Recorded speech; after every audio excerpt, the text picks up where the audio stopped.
আমরা এখন এই লজিক গেটটা নির্ণয় করব। এ বার বি প্লাস এ বি বার, এটার একটা লজিক গেট আঁকবো, সেটা আমি আপনাদের এখন এঁকে দেখাবো। প্রথমে কি আছে এ বার, পরে আছে গুণাকার আছে বি। তাহলে আমরা এ বারটা নিয়ে নিই। এবারটা এভাবে নিলেও হবে, সোজা দিয়ে নিলেও হবে, এভাবে নিলেই মনে হয় সবচেয়ে বেশি ভালো হয়।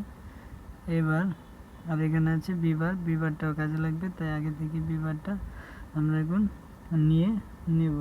ঠিক আছে, এই যে আমাদের এবার বিবার হয়ে গেল। এখন প্রথমে আছে এবার, তাহলে এবার নিয়ে নিলাম। পরে আছে বি, এই যে শুধু বি থেকে এই দাগটা দিতে হবে।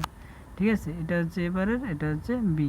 তারপর হচ্ছে কি গুণাকার আছে, তাই গুণাকারে থাকলে কি হবে, গুণাকারে থাকলে অ্যান্ড গেট হবে। তাহলে আমরা অ্যান্ড গেটটা নিয়ে নিই। তারপরে আবার পরেরটা দেখেন, পরেরটা প্রথমে এ এ শুধু এ আছে, তাই এটা শুধু এ নিলাম। পরেরটা আছে বিবার, পরেরটা বিবারে, বিবার, এই যে বিবার, এটা হচ্ছে বিবার, এটা হচ্ছে এ, এটা হচ্ছে বিবার, বিবার নিয়ে নিলাম। তারপরে আবার কি, তারপরে আবার এন্ড গেটটা নিয়ে নেব। এন্ড গেটটা নিয়ে নেওয়ার পরে এই গেটটাকে এভাবে জোর মানে অ্যাডজাস্ট করে দিলেই আপনাদের গেটটা হয়ে যাবে। এই যে হয়ে গেল এবার বি প্লাস এ বিবার।